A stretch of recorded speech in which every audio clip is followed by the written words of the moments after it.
एक बार एक शहर के बाहर एक बहुत बड़े संत आकर रुके।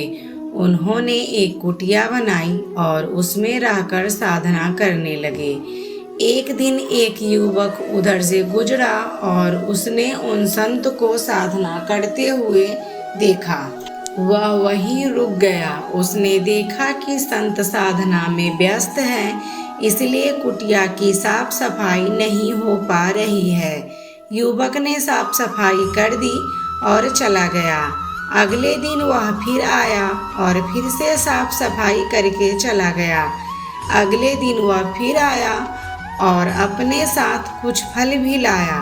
उसने फिर साफ सफाई की और फल वहीं छोड़कर चला गया।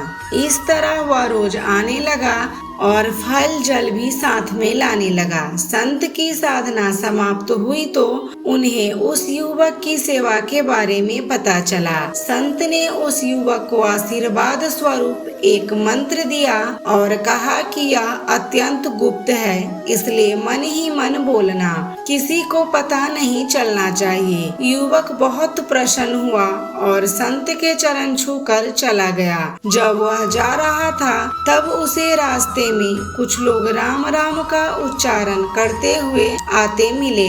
युवक चौंक गया। वह गौर से उन्हें देखने लगा। वे लोग राम राम का उच्चारण करते हुए मस्ती में जा रहे थे। युवक असमंजस में पड़ गया।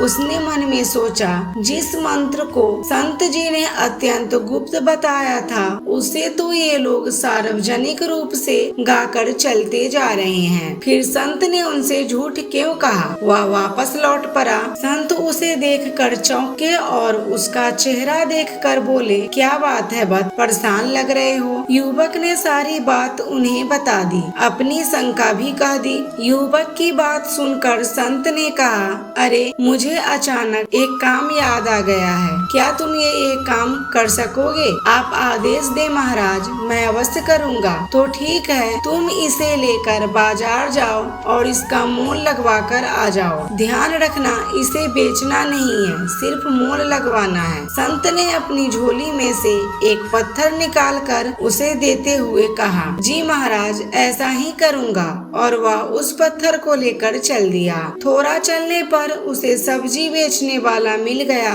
उसने वह पत्थर उसे दिया और पूछा, इससे कितने में खरीदोगे। सब्जी बेचने वाले ने उस पत्थर को गौर से देखा। उसने सोचा कि यह पत्थर बाट के काम आ सकता है। उसने कहा कि मेरे पास पैसा नहीं है, इसके बदले इसकी तौल की कोई भी सब्जी ले जा सकते हो। युवक अपना पत्थर वापस लेकर आगे बढ़ गया। आगे एक सुनार की दुकान थी। सुनार ने वह पत्थर देखा और उसने उसे एक घटिया हीरा समझा। उसने उसके 100 रुपए लगाए। युवक वह पत्थर वापस लेकर आगे बढ़ गया। आगे उसे एक जौहरी मिला। उसने पत्थर को गौर से देखा। वह वास्तव में हीरा था। उसे विश्वास नहीं हुआ। युवक की स्थिति देखकर जौहरी ने सोचा कि यह चोरी का माल है। फिर भी उसने उसे 10,000 रुपए का ऑफर दिया। अंत में उसे जौहरियों का सरदार मिला। उसने उस हीरे को देखकर कहा,